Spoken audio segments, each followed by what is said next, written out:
कौरव पांडवों में जब बंटवारा हुआ, कौरव बहुत बेईमान थे, पांडव संतोषी भी थे, ईमानदार थे, समझदार थे, क्योंकि कृष्ण भगवान का ज्ञान उनको प्राप्त होता था। जिसको ज्ञान प्राप्त होता ना, वो संतोष भी कर लेता है, गम खा लेता है और समझदारी से काम करता है, ईमानदारी रखता है।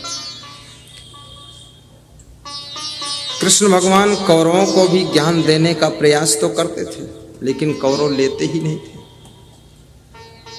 कौरवों ने ज्ञान कभी लिया ही नहीं, कृष्ण को भी गाली दिया।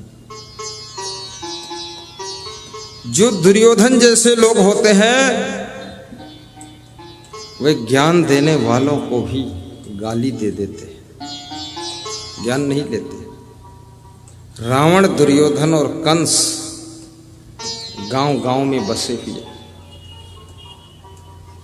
पांडव जैसे लोग ही सत्संग में आएंगे और दुर्योधन जैसे लोग सत्संग में नहीं आएंगे। वो अपने घर ही में बैठे बैठे कुछ बुदुर बुदुर करते रहेंगे, बोलते रहेंगे। लेकिन पांडवों को बंटवारा में तांडव वन मिला था। तांडव वन अपने भुजाओं के परिश्रम से, बुद्धि के प्रयोग से, शुभ संस्कारों के परिणाम से, आपस की सुमत से उस तांडव वन को हस्तिनापुर से भी सुंदर महल खड़ा किया था, जिसका जब उद्घाटन किया है, दुर्योधन को बुलाया। दुर्योधन ने देखा तो दुर्योधन के छाती पर सांप लौट गए। क्या रे, दिया था तो तांडव वन, उबड़ खाबड़ जमीन, आज यहां पर तो बिल्कुल इंद्रलोक बसा हुआ है, इंद्रप्रस्थ जैसा है, हस्तिनापुर से भी सुंदर। याद रखना, कभी भाई भाई का बंटवारा हो, चाचा भतीजे में बंटवारा हो, पट्टीदारों से बंटवारा हो, बंटवारा ईमानदारी से करो। धन बांट लो लेकिन मन मत बांटो, सामान बांट लो पर एक दूसरे का सम्मान मत बांटो। घर बांट लो लेकिन घर वालों का प्रेम मत बांटो। और याद रखना, जमीन बांट लो पर अपनी जमीर को मत बांटो, इज्जत को मत बांटो। और भाई के प्रति नफरत मत रखो। कितने लोग बंटवारा करते हैं, भाई भाई 20 साल साथ में रहे, जिस दिन से बंटवारा हुआ है तो भाई भाई बिल्कुल दुश्मन की तरह हो। देवरानी जेठानी बिल्कुल ऐसे हो गई जैसे क्या, सांप और न्योला एक दूसरे को देख नहीं सकते। ये बंटवारा किस मॉडल का है? बंटवारा का अर्थ ये नहीं है तुम्हारे दोनों के बीच का प्रेम मर जाए तो बंटवारा कैसा है। और जहां ईमानदारी रहती है वहां पर कभी भी प्रेम समाप्त नहीं होता है। और जब बंटवारा हो तो जो तुम्हारा बड़ा भाई है उसको थोड़ा हिस्सा ज्यादा दे दो, क्योंकि कमाते कमाते उसकी उम्र तो गुजर गई, बुढ़ापा आ गया, और छोटा भाई तो भी कम उम्र का है, इसको कमाने के लिए वक्त बचा है। जो बड़े भाई ने इतने दिन कमाया है, छोटा भाई तो आधा बांट लेगा, लेकिन अब छोटा भाई अपनी जवानी में कमाएगा, उसको तो पूरा ही उसी के पास रहेगा। अब बड़ा भाई बूढ़ा हो गया, अब कमाने का शरीर नहीं रह गया, अब उसके पास क्या बचा। इसलिए बड़े भाई को थोड़ा ज्यादा दे दो, कमजोर हो चुका। लेकिन ज्यादा मत दो तो कम से कम बड़े भाई को मारो मत। उत्तर प्रदेश में एक सज्जन मेरे पास आए, बोले हम 3 भाई हैं, हम बड़े हैं, घर में गरीबी बहुत थी, बहुत मेहनत किया गुरुदेव। तो बोर की दुकान खोला, बोर की मशीनें खरीदा, बोर करता हूँ, उससे पैसा हो गया, जमीन खरीदा। छोटे भाई जब जवान हुए तो मुझे आंख दिखाने लग गए, ऐंठने लग गए। तो मैंने कहा भाई ऐंठो मत, आंख मत दिखाओ, बंटवारा कर। तो हमने बराबर बराबर हिस्सा दे दिया। तब भी छोटे भाई सब बेईमानी करना चाहते हैं और हमको दोनों मारना चाहते हैं। अब मैं क्या करूं? तो मैंने कहा कोई नहीं मारेगा, एक दिन उनको भी यहाँ ले आओ आश्रम पर, थोड़ा ज्ञान दे दे, समझा दे। तो लेकर आए, समझा दिया तो ठंडे हो गए, सब शांत। अरे प्रवचन सुनो, अपनी जेठानी का भी आदर रखो, देवरानी का भी ख्याल रखो, भाई भाई का ख्याल रखो। बंटवारा हो गया इसका अर्थ ये नहीं है कि तुम्हारा रिश्ता टूट गया है। रिश्ता तो वही रहेगा, और जो रिश्ता निभाना जानता है वही फरिश्ता को प्राप्त होता है, वही फरिश्ता को प्राप्त होता है। याद रखना, आपने मधुमक्खियों को कभी आपस में लड़ते नहीं देखा है, इसलिए मधुमक्खियां जहर के फूलों के रस को भी मधुरस अमृत रस बना देती हैं, क्योंकि उनके आपस में सुमत होती है। जिनके पास आपस में प्रेम होता है वह लोग नरक को भी स्वर्ग बना देते हैं, दुख को भी सुख बना देते हैं, और कांटों को फूल बना देते हैं। और मधुमक्खियां, उनमें आपस में इतना प्रेम है,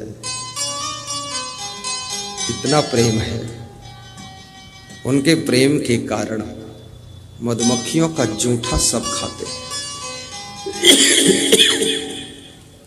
मक्खी का जूठा कोई नहीं खाता है, लेकिन मधुमक्खी का जूठा सब खाते हैं। मधुमक्खी, मक्खी और मधुमक्खी में अंतर क्या है? मक्खी के पास विवेक नहीं है, वो सब जगह बैठ जाती है, बिष्ठा पर बैठ जाएगी और फिर वहां से उड़ेगी तो खीर के ऊपर बैठ जाएगी, बेअकल। इसलिए उसका जूठा तो जूठा, मक्खी का छुआ हुआ कोई नहीं खाता है। इसलिए हलवाई लोग भी अपने दुकान में कांच लगा के रखते हैं, उसके अंदर मीठा रखते हैं कि मक्खी छू ना पाए। उसके पास विवेक नहीं। लेकिन मधुमक्खी कभी बिष्ठा पर नहीं बैठती है, फूल पर बैठती है। और मधुमक्खी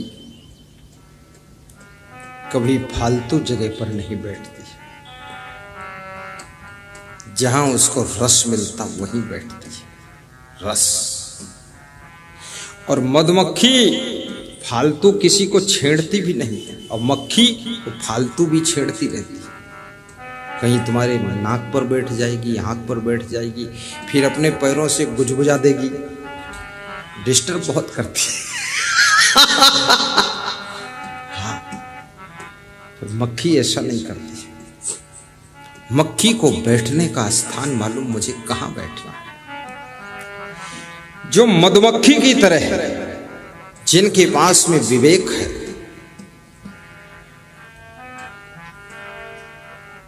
मैं किसी गांव में गया था कल, और राजा राम कुछ गांव है, राजा जान गांव है, वहां गया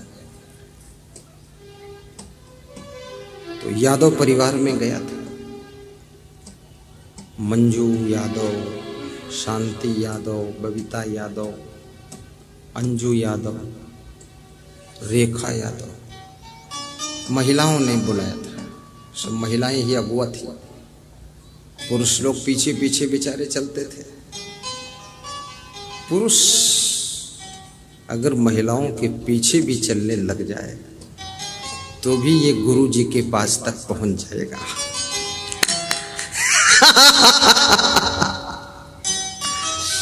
तो उनके घरों में खीर, बाबा खीर बनकर आती थी। खोया और शक्कर और दूध, खीर, वो रसगुल्ला, गुलाब जामुन, काजू, बादाम, छुहारा, मतलब अपनी क्षमता से ज्यादा व्यवस्था, आस्था से ज्यादा व्यवस्था। उतना क्षमता नहीं थी लेकिन प्रेम बहुत था। तो मैं देखता था उसे गौर से। मेरे से क्या कहते थे वो भक्त लोग, बाबा देखो ना, तुम थोड़ा खा लो और बच जाएगा तो हम लोग खा लेंगे। देखते क्यों हो, खाते क्यों नहीं? मैं इसलिए देखता था कि अगर पूरा खाऊंगा तो फिर वजन इतना बढ़ेगा कि भजन हो ही नहीं पाएगा। ये डर लग रहा था। तो खीर तो मैं किसी घर में खाया नहीं, दूध पी लिया थोड़ा थोड़ा। किसी घर में काजू 2-4 खा लेते थे, किसी घर में छुहारा धोकर खा लेते थे, किसी घर में 2-4 किशमिश खाया तो सब जगह, मीठा नहीं खाया। क्योंकि आयुर्वेद शास्त्र कहता है 50 साल की उम्र के बाद मीठा कम कर देना चाहिए और 60 साल के बाद लगभग बंद कर देना चाहिए और 70 साल के बाद नमक भी कम कर देना चाहिए और 70 साल के बाद मिर्चा भी कम खाना चाहिए। मिर्चा तो शुरू से ही कम खाओ, मिर्चा खाने से क्रोध बहुत बढ़ता है। जितने लोगों ने मुझसे कहा है कि क्रोध ज्यादा आता, गुस्सा ज्यादा आती, तो मैंने पूछा क्या मिर्चा खाते हो? बोले अलग से भी खाता हूँ, जो सब्जी में पड़ा हो तो पड़ा ही है, 4-5 अलग से लेता हूँ। मिर्चा से क्रोध बढ़ता है। तत्वों से बना शरीर है, इसलिए मिर्चा कम खाना चाहिए। नमक ज्यादा खाने से बीपी हाई हो जाता है, नमक बहुत कम खाने से बीपी लो हो जाता है और शक्कर ज्यादा खाने से डायबिटीज, शुगर, मधुमेह की बीमारी हो जाती है और शक्कर बिल्कुल न खाने से सिर में चक्कर आता है, चक्कर घूम जाएगा दिमाग का, इसलिए थोड़ा सा खा लिया। और जिसका वजन 80-90 हो गया है, अब ज्यादा सावधानी रखना है, क्योंकि भारत देश अब संपन्न देश है। बिहार भी संपन्न है, बिहार में गरीबी नहीं है। अब मन में सोचते रहो मैं गरीब हूं तो बने रहो।